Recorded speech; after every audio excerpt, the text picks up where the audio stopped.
पाकिस्तानने भारतीय विमानांना आपली हवाई हद्द बंद केलेली आहे। त्याचबरोबर भारतीय नागरिकांनी पाकिस्तान 48 तासांमध्ये सोडावा असे आदेश देण्यात आले।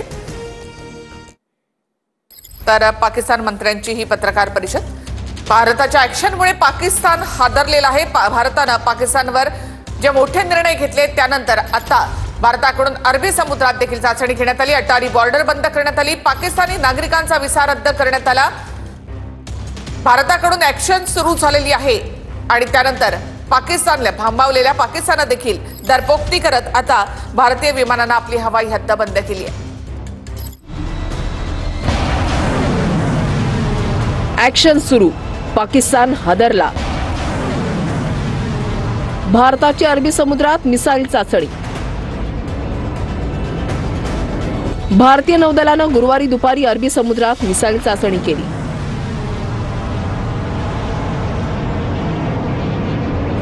INS सुरतवरून नौदलानं समुद्रात वेगानं झेपावणाऱ्या मिसाईलची चाचणी केली।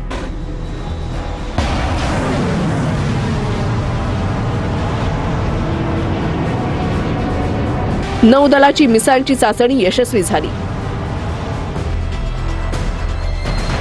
या चाचणीनं पाकिस्तानच्या सुरक्षा यंत्रणा हादरल्या। हादरण्याचं कारण म्हणजे पाकिस्तान याच परिसरात मिसाईल चाचणी करणार होता। जमिनीवरून जमिनीवर मारा करणाऱ्या मिसाईलची चाचणी पाकिस्तान करणार होता। पाकिस्तानच्या चाचणीआधी भारतानं मिसाईलची चाचणी करून चोख उत्तर दिलंय।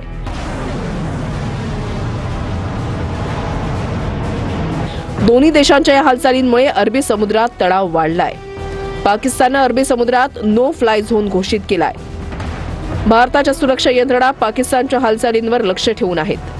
या संदर्भात गृह मंत्रालय, रॉ आणि IB च्या सचिवांची उच्चस्तरीय बैठक झाली। भारतानं पाकिस्तान सरकारच्या ट्विटर अकाउंटवर बॅन घातलाय। भारतानं निर्बंध लादल्यानं पाकिस्तानच्या शेअर बाजारात भूकंप आला। पाकिस्तानचा शेअर बाजार तब्बल 1500 अंकांनी कोसळला।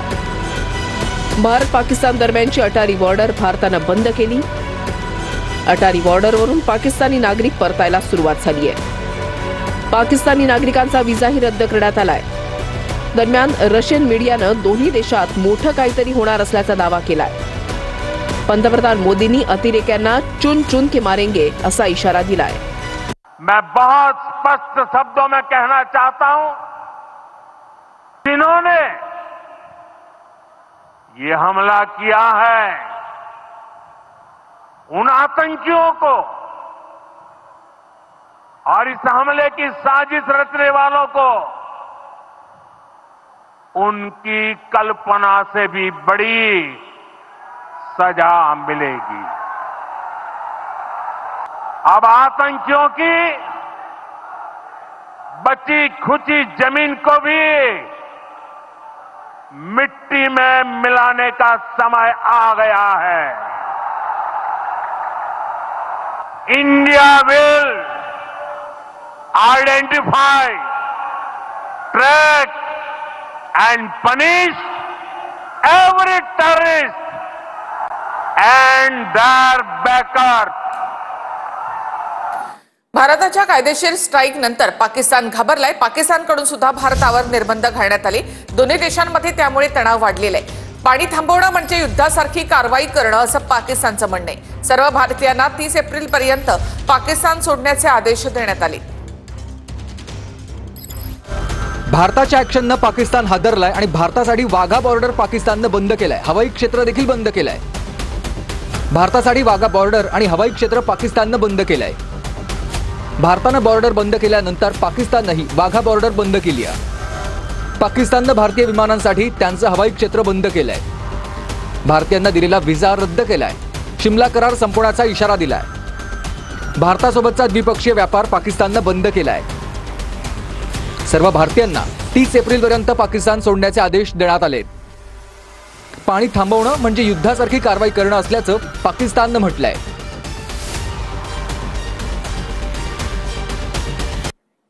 हाफिज सईदचा एक जुना व्हिडिओ सध्या व्हायरल होत आहे। तुम्ही पाणी थांबवणार तर आम्ही तुमचा श्वास बंद करणार। दऱ्यांमध्ये रक्त वाहील हाफिज सईदचा हा एक जुना व्हिडिओ सध्या व्हायरल होतोय। तुम पाकिस्तान के पानी को रोकोगे, पाकिस्तान की ज़राअत सनत का खात्मा करके, पाकिस्तान की मईशत तबाह करके, सीपैक के मंसूबे नाकाम करने के लिए तू बढ़ के मारेगा और तू चाहेगा हम चुप रहे।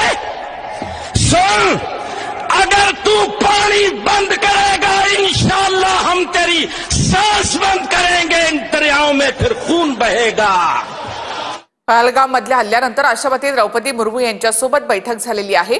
केंद्रीय गृहमंत्री अमित शहा या बैठकीसाठी उपस्थित होते, त्याचबरोबर जयशंकर देखील या बैठकीसाठी उपस्थित होते। थोड्याच वेळामध्ये सर्वपक्षीय बैठक होणार आहे।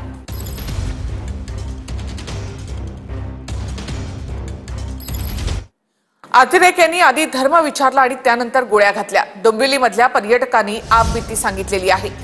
डोंबिवलीमधल्या 3 पर्यटकांची पहलगाममध्ये निर्घृण हत्या झाली।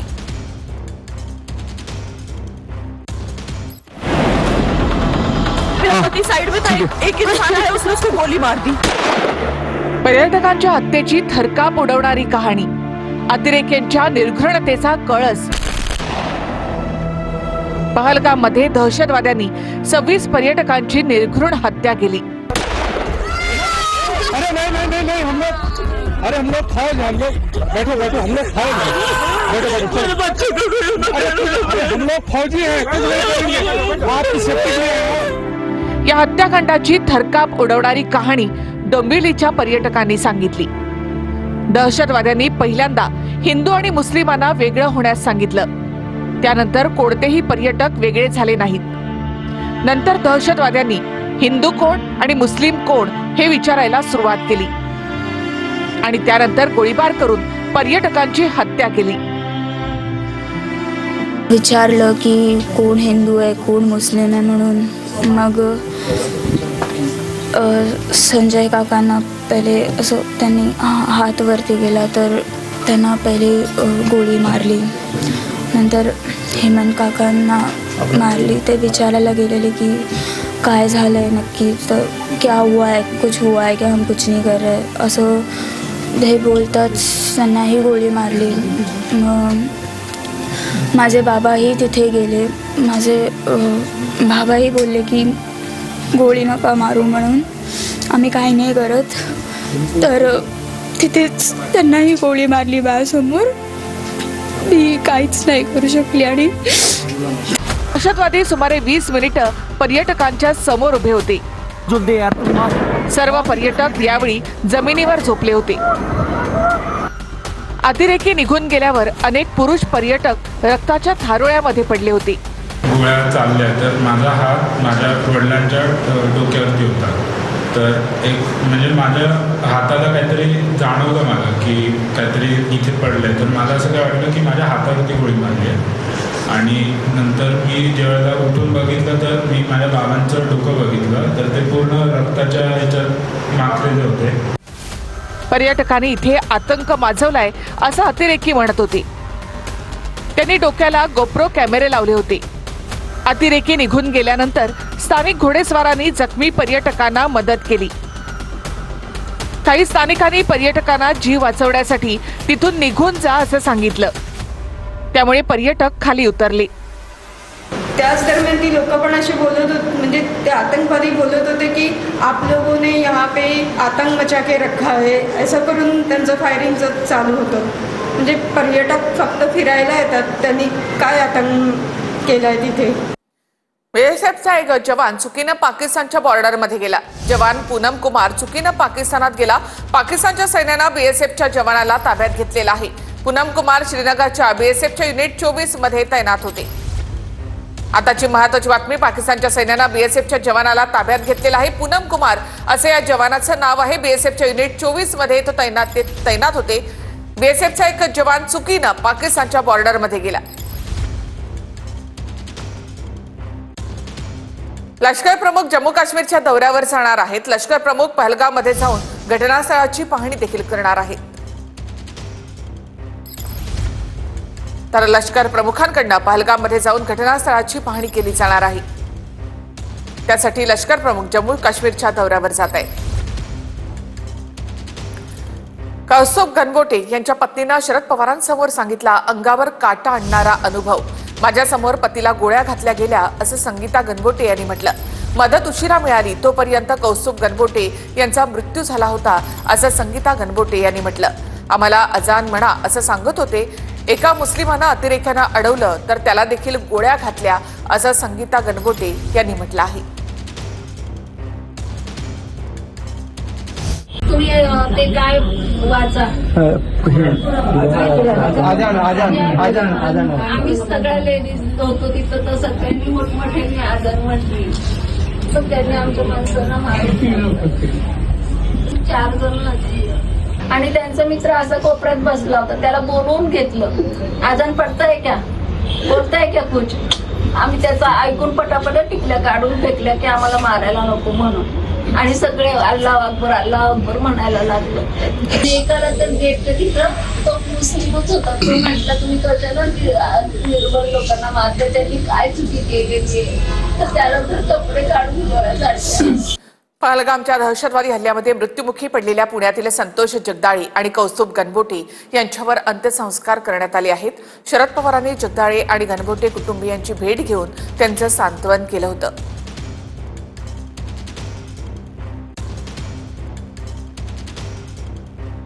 तर संतोष जगदाळे यांच्या मुलीनं पवारांना धक्कादायक असा घटनाक्रम सांगितलेला आहे.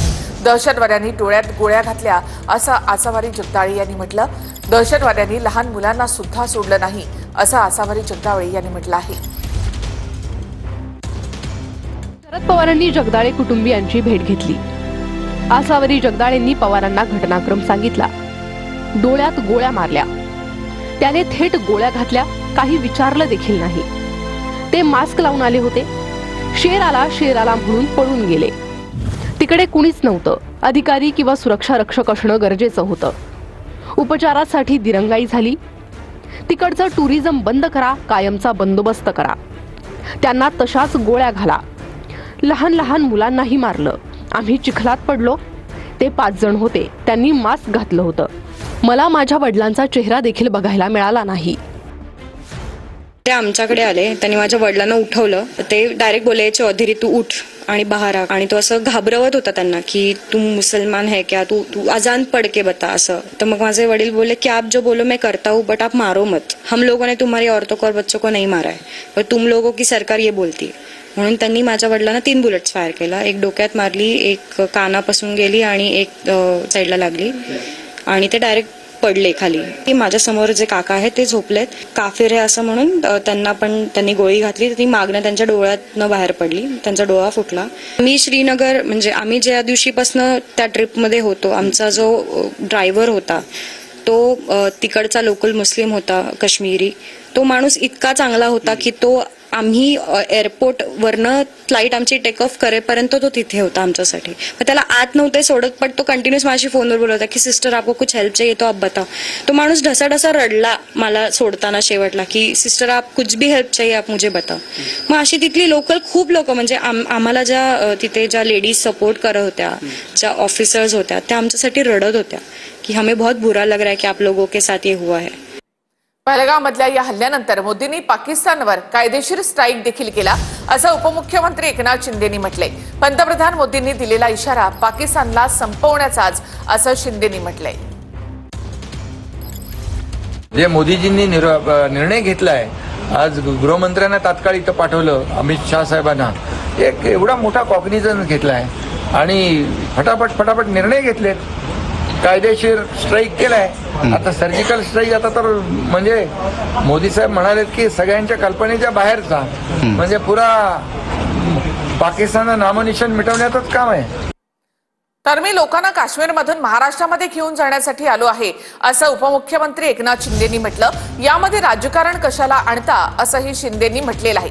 एकनाथ शिंदे यांनी विरोधकांच्या टीकेला हे उत्तर दिलं. श्रीनगरमध्ये महाजनांसोबत बोलत असताना शिंदेंनी हे वक्तव्य केलं आहे.